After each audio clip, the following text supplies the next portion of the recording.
driver control module is pretty simply put together. It's almost as if they expected this thing to need work on it at some point in time in its life. That's pretty much it. At that point in time, it is available to be pulled out. The relays in question, oh, hold it kind of high. Yeah, get that up there. Relays in question are those two right there and right there. Everything everybody's been saying is that they tend to carbon up, arcs jump the gap, and they stop working well. The problem people seem to be having is on this side, how do you take the solder off? And there's one pretty good secret to that, which I'll cover in just a second. Unfortunately, that's about as close as I can get to this and still keep everything in focus, but the important parts are these 5 solder points and these 5 solder points. Now what's important to note is when you're soldering something, there is both the metal part of the solder, but then there's also a rosin or acid core. You don't want to use acid core for this. Yeah, so you can't even focus on that either. The rosin is a component that helps in heat transfer. And once a solder has been made, the problem with that is a lot of people take their soldering iron. This is cold at the moment, but they'll sit there and they'll work on that solder, and it's just not doing anything. It's not doing anything, and it can burn the board. It can affect the components underneath it. This is pretty much an on and off kind of thing. You want to apply the heat, get it hot enough, and then suck the solder away. Well, a lot of times that won't happen if you can't get the heat transfer. So, kind of paradoxically, what works really, really well is you apply a little bit of solder to the area. That'll get everything hot and spread and heated, and then you can immediately reach in and suck the solder off. The other important part of this is to have a reasonably good soldering tool. This has a nice fine tip. It's a Radio Shack soldering station. It was about $75 to $80. If you're working on anything this size, it is well worth the money to drop a little more money, twice maybe what you'd do for the cheapest stuff, and buy a good tool. So, soldering station is off. Right now I'm turning the thing on. It's set to go all the way up to about 830 degrees Fahrenheit. So by the time I turned it on, it's already up to 560 degrees. It's now 620 degrees. The point being, if you've got a good soldering station, it doesn't have to be on very long. It will heat up really, really quickly. And now this is enough that I wouldn't want to touch it. Don't know if you can hear the sponge or not. It's hot, and it's hot quick. Go ahead and verify. We'll get a little solder on here. You want to tin the tip. That also helps in heat transfer.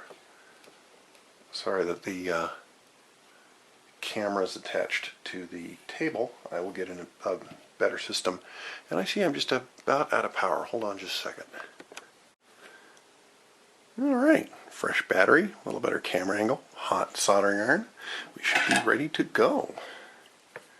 So, what I've got just a little sucker, and I've got some rosin core solder, which you can see is now in focus. I can show you it, and you can see it. And what I'm going to do is I'm going to take just a little bit. It doesn't take any solder at all to do this, but I want to get everything together and ready because this is a very quick process. What I'm going to do, okay, this piece right here is farthest away from everything, so I'm going to do it first. Go ahead and see, if I put my soldering iron on there, it really doesn't do much of anything, and that's because there is no heat transfer going on. So I'm going to take it here, I'm going to put a little solder on there.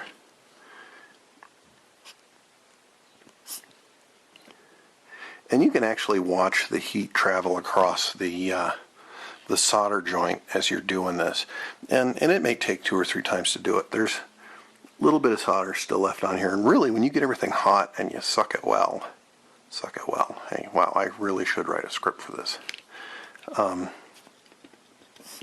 It'll be fairly clean. The other thing you want to watch is each one of these holes has a pad around it, and if you get everything just really nuclear hot, it'll take that pad off. You can work around it, but it certainly isn't pretty.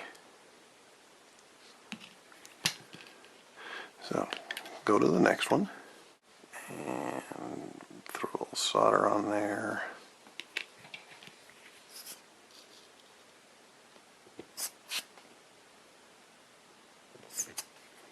This is where if we were in a higher production facility we'd do multiple takes, but you know, you get the point.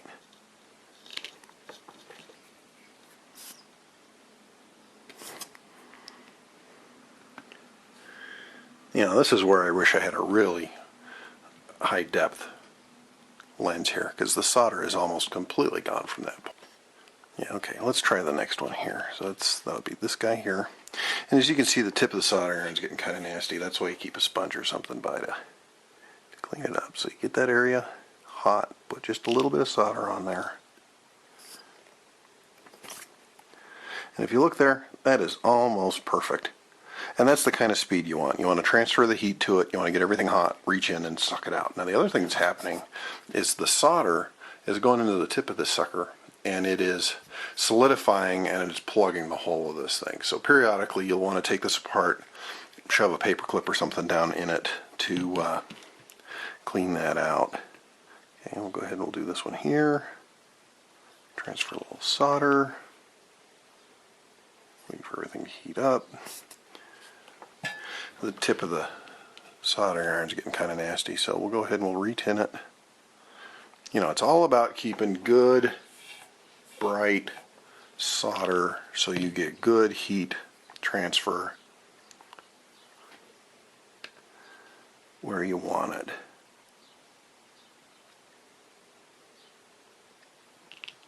Okay, hold it down there. Well, you know, a lot of times you have to suck that. Alright,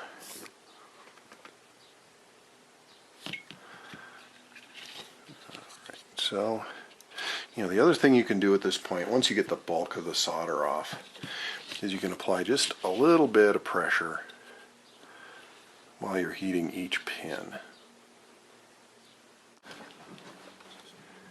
There's still quite a bit of solder on this.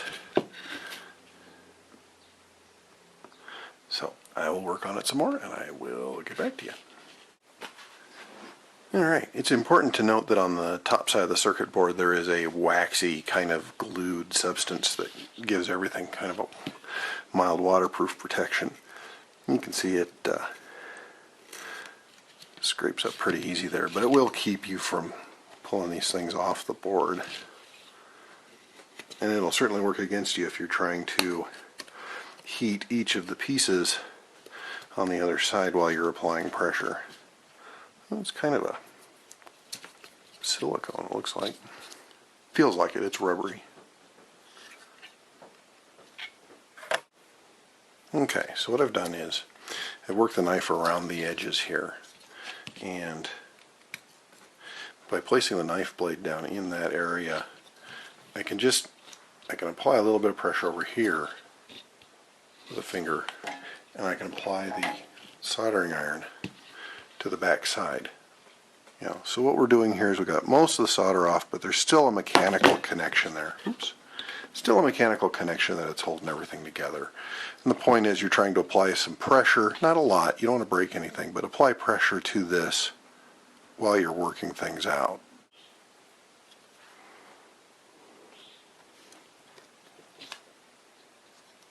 And then it does that. But I tell you what, this silicone they got on there, nasty. Makes a mess of everything. And it smells good too when it's burning. I bet it's carcinogenic.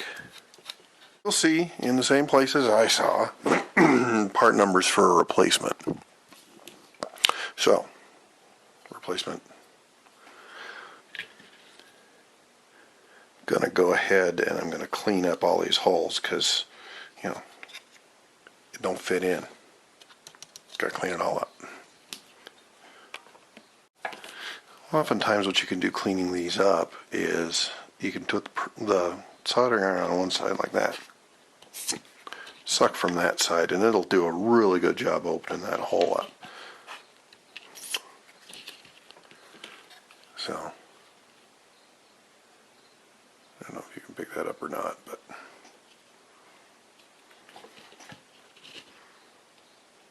Again, come in from that side, suck from that side. Now you can see light through all of them, which is good. If you can see light through that side, take the new sucker, and it fits through that side. And honestly, once you get to this point, oh heck, it's easy. Because you just come in, burn the heck out of your finger again because you're talking on the camera. You heat the side of the probe up, and then you just throw a little solder in there, walk it around, it'll wick into the spot.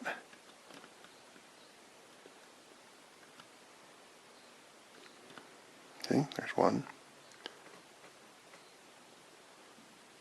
2, 3.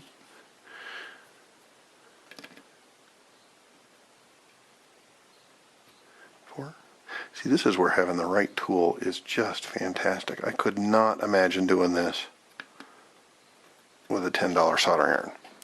That's it. That relay's done. See? It's in there. Soldered. Hope I helped.